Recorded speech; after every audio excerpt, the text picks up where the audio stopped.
I know it's been a while, so apologies I've been away.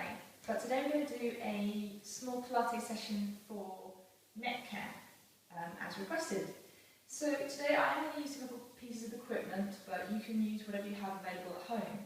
This is a Pilates head cushion, but you could easily just fold up a towel, or if you have a really thin cushion, that's useful.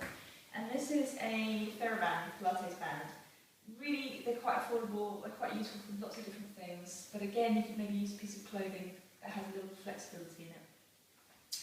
So, to start with, we're going to come to our knees.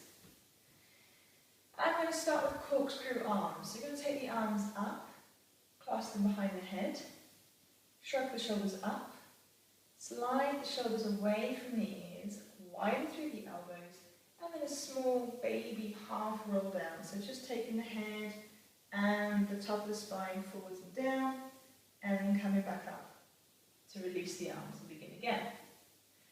Exhaling, taking the arms up, clasping them behind the head. Inhaling, shrugging the shoulders up towards the ears, and then exhale, feel how nice that feels, taking the shoulders away from the ears. Inhaling, widening through the elbows, and then exhaling a baby roll down. Inhaling, coming back up, releasing the arms. 2 more times. Exhaling, taking the arms up, clasping them behind the head. Inhaling, shrugging the shoulders up towards the ears, feeling a bit crunched. Exhaling, taking them away. Inhaling, taking the arms a little bit wider, and then exhaling, a little half roll out. So draw your belly button upwards and inwards. Coming back up. Releasing the arms. Final time. Taking the arms up, clasping them behind the head. Shrugging the shoulders up towards the ears. Sending the shoulder blades down the back. And then coming forwards and down. All the way back up. Releasing the arms. Okay, so now we're going to take the band, but again, you can use whatever you've got available. And clasp the band between the thumb and forefinger. Looking straight ahead of you, press the band against your thighs, and as you do so, turn the head one way, turn the head the other way, back to centre, release the band. So you press the band onto your thighs, you turn the head, keeping the same eye level the whole way around, releasing the band, pressing the band, turning the head, bringing the band forwards, pressing the band, turning the head, and back to centre. Okay, so now we're going to do band up and over, because obviously the neck is part of the spine, but it's also got a lot to do with the shoulders and how the shoulders are feeling. And so a lot of time we spend crunched over computers, and we've got to just try and counteract that. So do band up and over. So hold the band or piece of clothing with quite a lot of slack in the middle of it, and then taking the arms up, widen through the arms behind you, if you can, and then widening the arms again to bring the band backwards to the start. So taking the arms up, widening through the band, widen through the band again, and then up. Let me show you from the side what we're not doing. When I take the arms up and widen through the arms, I'm not allowing the spine to move. Yeah, so I'm not flaring. What I want to do when I take the band up and behind you is keep the body completely still. So we're isolating the movement in the shoulders, and we're just making sure that we've got full mobility in the shoulders. So as you widen the arms, even if you just get to here, that's fine. You don't have to go all the way down. And as you move your arms, you make sure that your body and your spine stay really nice and tall. Okay, so now we're going to come onto the floor. So come into all fours, hands beneath the shoulders, knees underneath the hips. And we're going to do a couple of cats exercises. So you're going to send the tailbone down, you're going to allow the spine to ripple, creating a curve, and then come back to centre. Coming back to neutral, so the belly button is lifted, the ribs are softening upwards and inwards. You're sending the tailbone down, rippling through, creating a C curve with the spine, and then coming back to neutral. So trying first with the tailbone moving first, articulating through the rest of the spine. And then we'll reverse it and try with the head first. So sending the tailbone down, pushing through the hands, but not pushing into the spine yet. Soften the shoulder blades down at the back a little bit. So it's not about how high you can get, it's about how much length in the spine you can get. So a couple more times. Exhaling, curving up. Inhale to the back and side of the ribs, feel the breath moving here. And then exhaling, moving again. Final time from the tailbone. Exhaling, tucking the tail, rolling through the spine. Inhaling at the top, exhaling, coming back to neutral. Okay, so we're going to start this time from the head. And you might prefer one, you might prefer the other, but give it a go.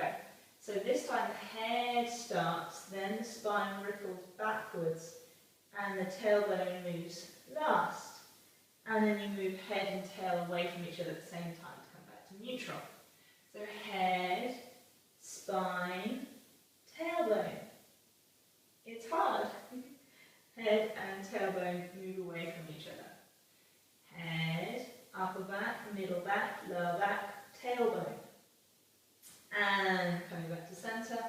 One more time. So the head drops, the upper back, middle back, lower back, tailbone tucks under, creating a nice even cat. And coming back to center. So you might find that you prefer one way or the other, but it's interesting to try and move your spine in a certain flow. It's good to try both of those out. Okay, so now we're in tabletop. So making sure that your hands are still underneath your shoulders, your knees are still underneath your hips, and it's always worth checking in with yourself every so often. The insides of your elbows are facing each other, so you're not overextending your elbows. And you're going to keep the whole spine nice and still as you take your right arm forwards and up, and then back underneath. Then the left arm comes forwards, and then back underneath you. So you can see here what we're doing is just moving the shoulders. So, like I said before, the shoulders and the neck are very interconnected, and tension in one of the areas can have an effect on the rest. So we're just moving the shoulders, making sure that we have full mobility in the shoulders and releasing some of the tension in the neck. One more on the left hand side. And then we're going to do arm and leg. So you're going to take your right arm away and your left leg remains on the floor, taking your arm away from you. Draw everything back in, other side. So left arm, right leg goes away from each other, and then draw them back underneath. Right arm, left leg. Draw it back underneath you. And left arm, right leg. Okay, good. So let's do a bit of a lower back stretch because, of course, the spine is the neck and the neck is part of the spine. So you're going to tuck your tailbone under, come into a cat shape, and then you're going to sit your bottom towards your heels but keeping the cat shape. So you don't want to go all the way to the heels, it's not a child's pose, but we're just stretching the lower back. So the more curve and tuck you can have in the tailbone, the more you can stretch out the lower back. And just make sure that you're not holding any tension in the neck. Just release. And then finally you can allow yourself to come back to child's pose. Relaxing through the head. Now if your bottom doesn't come to your heels, then place something in between. A couple of cushions, one cushion, whatever you want, so that you can actually relax through. And send the arms away from you, placing the head on the floor, relaxing through, but also feeling a nice sense of length through the spine. Breathing here, and then rolling back up. Okay, so now grab the towel or the head cushion, whatever you've got, place it on the floor, and come to lie down. So we're going to do a couple of ribcage closures, and again it's going to focus on mobility in the shoulder, but also the reaction in the rest of the spine. So you've got your feet on the floor, knees facing the ceiling. You've got your pelvis in as neutral position as possible, and that means your hip bones and your pubic bone are about level with each other. And you can always play around a bit, tucking under and arching your back a little bit to find the middle position. So arms on the floor, and you've got one head cushion if you're a woman, most likely. If you're a guy, you may even have slightly more, because it's all about bringing the head into alignment with the rest of the spine. So men tend to have bigger rib cages, which means that the head is further away from the floor. So try and adjust yourself so that it feels nice and comfortable, and that your head is in a nice alignment. Bring the hands down onto the floor. And then as you inhale, you draw the arms up above you. And as you exhale, you take the arms away from your body towards the floor. But don't actually let them fall on the floor. They're about roughly ear level. You draw the arms upwards and then down. So 4 breaths. Inhaling, taking the arms above the chest. Exhaling, taking the arms away from you. Inhaling, drawing them up above the chest. And then exhaling down. Now, as I'm taking the arms up and over, I am softening through the ribs and I'm connecting through the core. I'm drawing the arm up and I'm keeping everything here still and stable. So we're isolating the movement in the arms. As you take the arms away, you soften through the ribs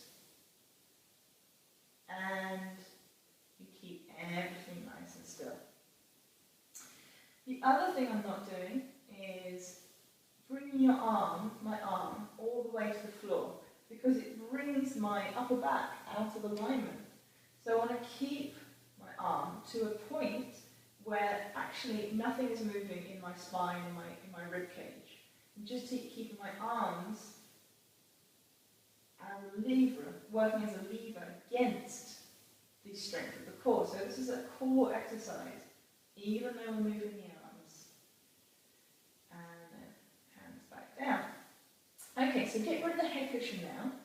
Make sure you don't have it underneath you for spine curl. So you're going to bring your hands back down, and I'm going to tuck the tailbone under and peel the spine off the floor into a nice bridge position. And in this position, the hips are the highest point, the glutes and the hamstrings are working, you're pressing down with the feet, you're pressing away with the knees, and you're pressing a little bit into the floor with your arms. Breathing in here, and then breathing out, softening chest, upper back, middle back, lower back, pelvis comes back to neutral. Breathing in, and breathing out, pelvis tucks, lower back, middle back, upper back lifts, hips to the highest point, softening the ribs in, and then coming back down. Upper back, middle back, lower back, pelvis. Return. So the next one, we're going to take the arms with us. So you're going to exhale, move the spine, take it to the highest point. You're going to inhale, take the arms up and over. You're going to keep them there in that ribcage closure position. Exhaling, softening the upper back, middle back, lower back, spine, pelvis down, and then the arms come back down. Going again, making sure that the feet haven't moved away too much. Exhaling, pressing down with the feet, tucking the tailbone towards you, peeling the spine up to a bridge position. Inhaling, taking the arms up and over, keeping them off the floor, roughly ear level. Exhaling, softening the upper back, middle back, lower back, pelvis back on the floor. Inhaling, taking the arms down. One more time. Exhaling, pelvis, spine move. Inhaling, taking the arms up and over. Exhaling, keeping the arms there, bring the spine back down. Arms back down by your side. Okay, so this wouldn't be a little Pilates session without a couple of curl-ups, so we're going to do a couple of those, but I'm going to show you how to modify if you have a sore neck or a stiff neck. So first we'll take the arms behind the head, clasp the hands, and really make a cradle for your head. So you have a lot of weight of the head in the hands. Don't be afraid of allowing the hands to take a lot of the weight. You want to make sure you can see your elbows in your peripheral vision. And as you exhale, the head, the chest, curl up, but the rest of the spine does not move. And then you come back down.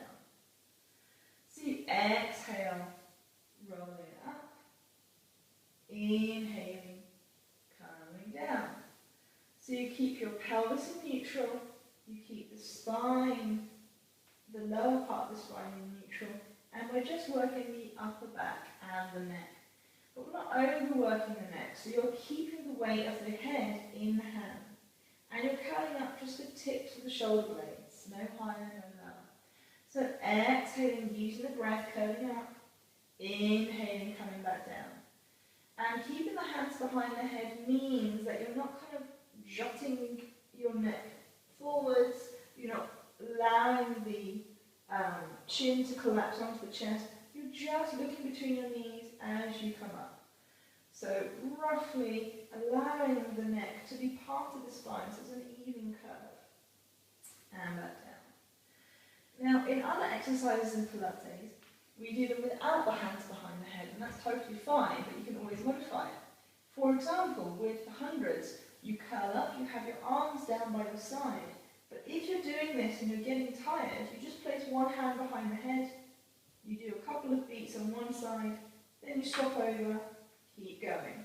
So you can always keep the neck a little bit soft and help support it with the arms. And then coming back down. So we're not going to do the hundreds today, but if you want to do any of the other videos, then just modify if you have a sore neck. And you can do that with everything.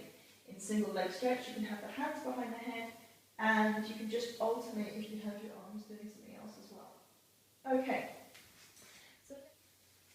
So coming on to our tummies now.